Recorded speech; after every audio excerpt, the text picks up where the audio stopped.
Hello guys, welcome back to the channel and welcome back to Elite Wrestling. तो guys sorry आज की video काफी late है, पर फाइनली इस वीक का रैंपेज शो हो चुका है खत्म। और आज इस वीडियो के अंदर हम उसी के बारे में बात करने वाले हैं और जानने वाले हैं कि इस वीक के AEW के रैंपेज शो पर क्या हुआ और हमें इस वीक के AEW रैंपेज शो पर कौन कौन सी चीजें देखने को मिली है। तो गाइज ये सब बातें जानने के लिए ये वीडियो एकदम आखिर तक देखना और ऐसे ही AEW कंपनी से रिलेटेड हर एक न्यूज, रूमर और अपडेट और AEW कंपनी हर एक शो का रिव्यू पाने के लिए हमारे चैनल को सब्सक्राइब करना मत भूलना। लेकिन गाइज अब ज्यादा देर ना लगाते हुए चलिए ये वीडियो शुरू करते हैं और करते हैं इस वीक हुए AEW के रैंपेज शो का रिव्यू और जानते हैं कि इस वीक रैंपेज शो पर क्या हुआ। तो गाइज इस वीक रैंपेज शो की शुरुआत AEW कंपनी के मेंस डिवीजन से एक नॉर्मल 1-on-1 मैच से हुई, जहां पर हम एडम कोल इविल उनो को फेस करते हुए दिखाई दिए। और अगर यहाँ पर हम बात करें इस मैच की, तो गाइज मैच शुरू होते ही एडम कोल ने इविल उनो के ऊपर काफी तगड़ा अटैक करना स्टार्ट कर दिया और यहाँ पर एडम कोल ऑरेंज कैसिडी से हारने का गुस्सा इविल उनो के ऊपर निकाल रहे थे। और इस मैच की शुरुआत से एडम कोल इस मैच के अंदर काफी गुस्से में इविल उनो के ऊपर अटैक कर रहे थे और एडम कोल किसी गुस्से का फायदा उठाकर इविल उनो ने इस मैच के अंदर अपना कमबैक किया और इविल उनो ने भी इस मैच के अंदर अपने 2-3 बढ़िया मूव्स लगाए, लेकिन ये ज्यादा देर तक नहीं चला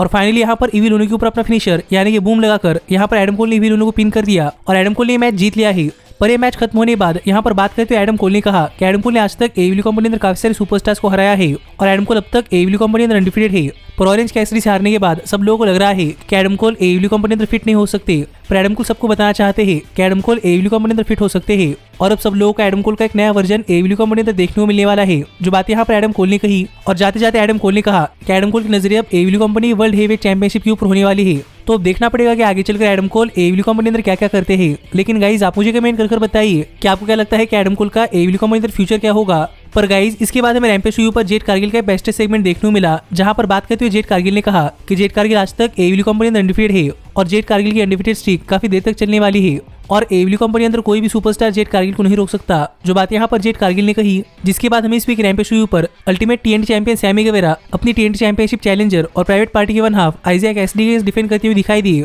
और अगर यहाँ पर हम बात करें इस मैच की, तो गाइस इस मैच की शुरुआत में सैमी गेवेरा इस मैच के अंदर डोमिनेट कर रहे थे, लेकिन सैमी गेवेरा की इंजरीज का फायदा उठाकर आइजैक कैसिडी ने सैमी गेवेरा के इंजर्ड पार्ट्स के ऊपर अटैक करना स्टार्ट कर दिया, जिससे कि आइजैक कैसिडी इस मैच के अंदर अपना कमबैक कर पाए। पर इस सब के बावजूद भी जब सैमी गेवेरा इस मैच के अंदर अपना कमबैक किया, तब रेफरी की नजर बचाते हुए मैट हार्डी ने सैमी गेवेरा के ऊपर अटैक किया, जिससे कि आइजैक कैसिडी फिर एक बार इस मैच के अंदर अपना कमबैक कर पाए। लेकिन फिर भी सैमी गेवेरा किस तरीके से इस मैच के अंदर बने हुए थे और फाइनली आइजैक कैसिडी के ऊपर अपने बहुत ही तगड़े मूव्स लगाने के बाद सैमी गेवेरा आइजैक कैसिडी के ऊपर अपना फिनिशर 630 सेंटोन लगाने के लिए जा रहे थे। लेकिन तभी यहाँ पर अंद्रादे इलोलो आ गए, जिन्हें देखकर फिर एक बार सैमी गेवेरा इस मैच के अंदर डिस्ट्रैक्ट हुए और इसी चीज का फायदा उठाकर आइजैक कैसिडी मैच जीतने के लिए गए, पर सैमी गेवेरा ने किक आउट कर दिया। जो देखकर यहाँ पर आया हुआ पूरा क्राउड काफी शॉक था और यहाँ पर आइजैक कैसिडी सैमी गेवेरा के ऊपर मैट हार्डी का फिनिशर यानी कि ट्विस्ट ऑफ फेट लगाने के लिए जा रहे थे, लेकिन सैमी गेवेरा ने रिवर्स किया और इनके बाहर मार्क क्वीन के ऊपर अटैक कर सैमी गेवेरा रिंग के अंदर आ गए और आइजैक कैसिडी के ऊपर अपना फिनिशर यानी कि GTH लगाकर यहाँ पर आइजैक कैसिडी को पिन कर सैमी गेवेरा ने मैच जीत लिया है। और गाइस अब भी स्टिल है हमारे ultimate TNT champion Sammy Guevara. पर गाइस सैमी गेवेरा के मैच जीतने के बाद यहाँ पर अंद्रादे इलोलो और मैट हार्डी ये दोनों ही रिंग के अंदर आ गए और यहाँ पर अंद्रादे और मैट हार्डी दोनों ही सैमी गेवेरा के ऊपर अटैक करने वाले थे और कमेंट्री टेबल पर बैठे हुए क्रिस जेरिको सैमी गेवेरा को बचाने के लिए जाने ही वाले थे। लेकिन तभी यहाँ पर डार्बी एलन आ गए और डार्बी एलन को देखकर अंद्रादे पीछे हट गए, क्योंकि आपको पता होगा कि अंद्रादे डार्बी एलन को अपने साथ करने में लगे हुए हैं। लेकिन यहाँ पर डार्बी एलन अंद्रादे के खिलाफ जा रहे हैं, इसीलिए डार्बी एलन को देखकर यहाँ पर अंद्रादे और मैट हार्डी दोनों ही रिंग छोड़कर चले गए। पर गाइस इन दोनों सुपरस्टार्स के रिंग छोड़ने के बाद हमें surprisingly Darby Allin Sammy Guevara के आमने सामने आते हुए दिखाई दिए हैं और यहाँ पर आकर एक तरीके से डार्बी एलन ने सैमी गेवेरा को उनकी अल्टीमेट TNT चैंपियनशिप के लिए चैलेंज कर दिया है। तो अब देखना पड़ेगा कि आगे चलकर डार्बी एलन और सैमी गेवेरा के बीच में क्या क्या होता है और क्या हमें डार्बी एलन और सैमी गेवेरा के बीच में एक मैच देखने को मिलता है या नहीं। पर गाइज इसके बाद हमें रैंपेज शो पर हुक के लिए हाइप वीडियो देखने को मिला, जिस हाइप वीडियो के अंदर बात करते हुए QT मार्शल ने कहा कि हुक को ऐसा लग रहा है कि हुक AEW कंपनी का टॉप रेसलर है। पर यहाँ पर QT मार्शल हुक को दिखाना चाहते हैं कि हुक रियल में कौन है और इसीलिए next week QT Marshall Hook के लिए एक सरप्राइज अपोनेंट लाने वाले हैं। जो बात यहाँ पर QT मार्शल ने कही, तो देखना पड़ेगा कि नेक्स्ट वीक रैंपेज शो पर QT मार्शल का हुक के लिए सरप्राइज अपोनेंट कौन होता है। पर इसके बाद हमें रैंपेज शो पर टोनी शिवानी क्रिस स्टैटलैंडर का इंटरव्यू लेते हुए दिखाई दिए और यहाँ पर टोनी शिवानी क्रिस स्टैटलैंडर को लेला हैरिज के बारे में पूछ रहे थे कि आजकल लेला हैरिज इस तरीके से बिहेव क्यों कर रही है। और टोनी शिवानी की सवाल का जवाब देते हुए क्रिस स्टैटलैंडर कह रही थी कि उन्हें भी पता नहीं है कि लेला हैरिज के साथ प्रॉब्लम क्या है। लेकिन तभी यहाँ पर लेला हैरिज आ गई और लेला हैरिज ने स्टील चेयर से क्रिस स्टैटलैंडर के ऊपर अटैक किया, जिससे हम समझ सकते हैं कि लेला हैरिज क्रिस स्टैटलैंडर के ऊपर काफी गुस्सा है। पर गाइस जब भी हमें लेला हैरिज के गुस्सा होने के पीछे का रीजन नहीं पता, तो देखना पड़ेगा कि आगे चलकर क्रिस स्टैटलैंडर और लेला हैरिज के बीच में क्या क्या होता है। लेकिन इसके बाद हमें AEW कंपनी के रैंपेज शो पर थंडर रोजा मर्सिडीज मार्टिनेज को फेस करती हुई दिखाई दी। और अगर यहाँ पर हम बात करें इस मैच की, तो गाइस मर्सिडीज मार्टिनेज का AEW कंपनी के टेलीविजन के ऊपर पहला मैच था, यानी कि मर्सिडीज मार्टिनेज का AEW कंपनी का डेब्यू मैच था। और जैसे ही मैच शुरू हुआ वैसे ही थंडर रोजा ने मर्सिडीज मार्टिनेज के ऊपर काफी ब्रूटली अटैक करना स्टार्ट कर दिया, क्योंकि मर्सिडीज मार्टिनेज की वजह से थंडर रोजा AEW कंपनी की TBS वुमेन चैंपियन नहीं बन पाई और मर्सिडीज मार्टिनेज इतनी एक्सपीरियंस सुपरस्टार होने के बावजूद यहाँ पर मर्सिडीज मार्टिनेज के पास थंडर रोजा के अटैक का कोई जवाब नहीं था। पर बीच बीच में मर्सिडीज मार्टिनेज ने थंडर रोजा के थोड़े फार मूव्स रिवर्स किए, पर ऐसे ही आउट ऑफ नोवे थंडर रोजा ने मर्सिडीज मार्टिनेज के ऊपर अपना फिनिशर लगा दिया, जिसके बाद मर्सिडीज मार्टिनेज रिंग के बाहर गई और ये देखकर गुस्से में थंडर रोजा रिंग साइड पर मर्सिडीज मार्टिनेज के ऊपर स्टील चेयर का इस्तेमाल कर अटैक कर रही थी। पर जैसे ही थंडर रोजा का ध्यान हटा, वैसे ही यहाँ पर मर्सिडीज मार्टिनेज ने स्टील पाइप लेकर थंडर रोजा के ऊपर अटैक किया,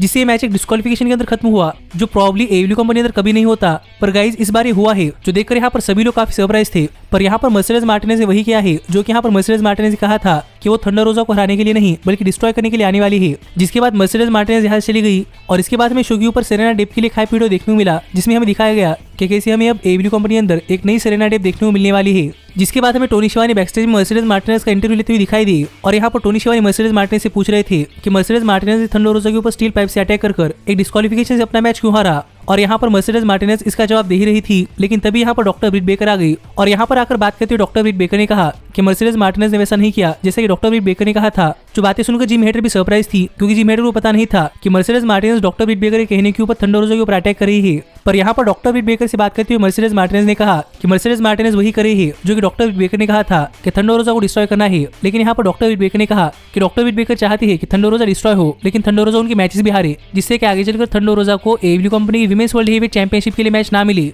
और इसीलिए अब डॉक्टर ब्रिट बेकर चाहती है कि मर्सिडीज मार्टिनेज थंडर रोजा को एक मैच के अंदर हराए। जो बातें कहकर डॉक्टर ब्रिट बेकर यहाँ चली गई, तो अब देखना पड़ेगा कि आगे चलकर मर्सिडीज मार्टिनेज थंडर रोजा को एक मैच के अंदर हराने के लिए क्या करती है। पर इसके बाद हमें इस वीक के रैम्पेज शो के मेन इवेंट से पहले मार्क हैंडी, जे लीथल और एफटीडब्ल्यू वर्ल्ड हेवीवेट चैंपियन यानी कि रिकी स्टार्स का इंटरव्यू लेते हुए दिखाई दिए। और यहाँ पर मार्क हैंडी ने जे लीथल से पूछा कि जे लीथल एफटीडब्ल्यू वर्ल्ड चैंपियनशिप के पीछे क्यों है। और यहाँ पर बात करते हुए जे लीथल ने कहा कि जे लीथल एडब्ल्यू कंपनी चैंपियनशिप सेलेक्ट करने के लिए आए हैं और जे लीथल चाहते हैं कि जे लीथल की पहली चैंपियनशिप एफटीडब्ल्यू वर्ल्ड चैंपियनशिप हो। लेकिन यहाँ पर बात करते हुए रिकी स्टार्स ने कहा कि माना कि जे लीथल ने आज तक अपने करियर के अंदर काफी सारी चैंपियनशिप जीते होंगे, लेकिन एफटीडब्ल्यू वर्ल्ड चैंपियनशिप रिकी स्टार्स के पास है और रिकी स्टार्स अपनी चैंपियनशिप नहीं हारने वाली। जो बात यहाँ पर रिकी स्टार्स ने कही, जिसके बाद फाइनली टाइम हो चुका था इस वीक रैम्पेज शो के मेन इवेंट का, जहां पर रिकी स्टार्स अपनी एफटीडब्ल्यू वर्ल्ड हेवीवेट चैंपियनशिप चैलेंजर जे लीथल के अगेंस्ट डिफेंड करते हुए दिखाई दे रहे थे। और अगर यहाँ पर हम बात करें इस मैच की, तो गाइस इस मैच की शुरुआत से जे लीथल इस मैच के अंदर डोमिनेट कर रहे थे, जो देखकर रिकी स्टार्स काफी गुस्सा थे कि रिकी स्टार्स जे लीथल के ऊपर अटैक नहीं कर पा रहे। और यहीं पर जब रिकी स्टार्स के ऊपर अटैक करते हुए जे लीथल रिकी स्टार्स को रिंग के बाहर ले गए, तब यूरोप्स ने जे लीथल को रोका और इसी का फायदा उठाकर रिकी स्टार्स ने इस मैच के अंदर अपना कमबैक किया और रिकी स्टार्स ने जे लीथल के ऊपर बहुत ही बढ़िया मूव्स लगाए हैं।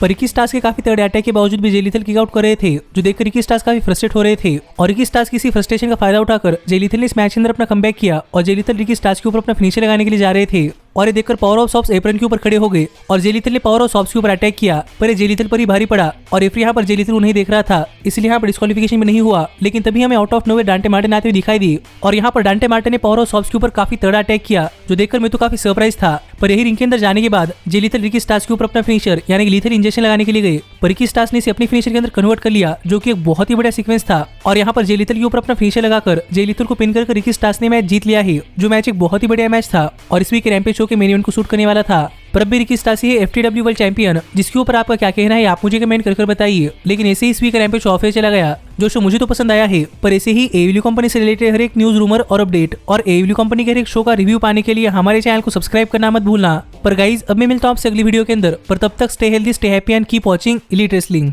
Hey, did you like that video? Click the screen for more. And where do you think you're going? Check out our official merchandise page and to support the entire cast. And thanks so much for being the elite. The elite, the elite. What, Nick, you're not going to sing it all with me this time?